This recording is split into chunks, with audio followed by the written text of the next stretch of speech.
morning. You may be seated. On the case People versus Joseph Matthew Dunning, 1680631. Good morning, Your Honor. Jason Morning. Melkowitz appearing on behalf of Mr. Dunning. Your Honor, we're here today for an arraignment. I'd waive formal reading, ask the court to enter a not guilty plea on behalf of my client. Your retained counsel. I am, Your Honor. I will enter a not guilty plea on his behalf. If I may speak to bond, Your Honor. Now let me schedule the dates first.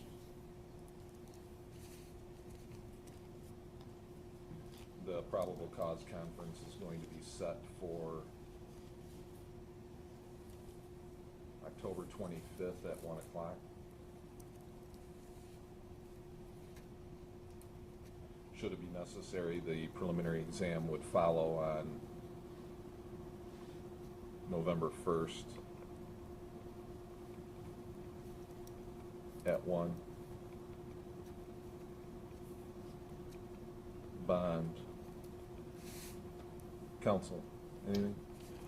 Your Honor, my client's 50 years old with absolutely no prior criminal history whatsoever. He resides in Madison Heights with his daughter, her boyfriend, as well as his grandson. Your Honor, he's been at the same job for 30 years. He's a foreman at Production Accessories in Detroit. And in addition, Your Honor, he is also a high school baseball coach at Madison Heights, Madison. He has numerous ties to the community. He's been involved with coaching children for the last 30 years. Your Honor, I would respectfully ask the court to grant a personal bond. He did turn himself in on this matter.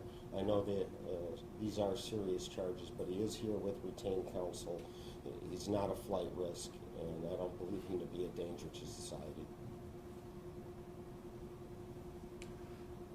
I don't see Detective Boucher. Did you want to address the issue of bond?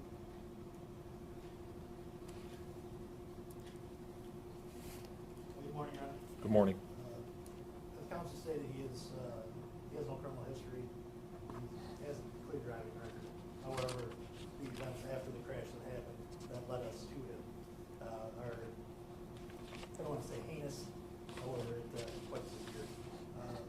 Mr. Dunning only turned himself in when he knew that we were coming after him. He got a phone call stating that Hazel Park detectives were looking for him.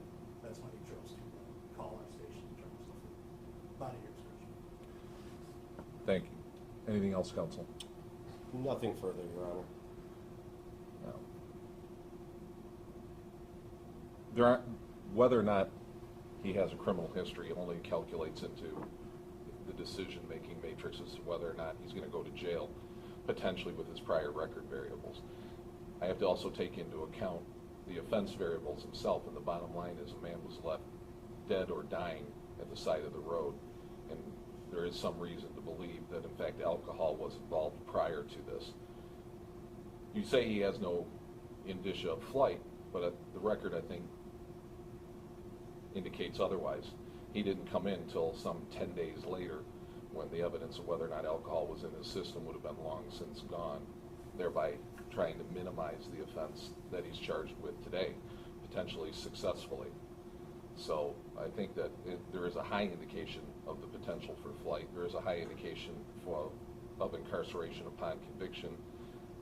There's a high indication that, in fact, he will be convicted based on statements of himself and others. I am going to set bond in the amount of $150,000 cash surety. I'm going to order that, should the bond be posted, that in fact the GPS and alcohol tether be put in place. He's not to use, possess, or be present in any places where alcohol is sold, and he is going to submit to random screens as determined by this court and or Oakland County pretrial supervision. You're all set. Thank you, Your Honor. Thank you, Your Honor.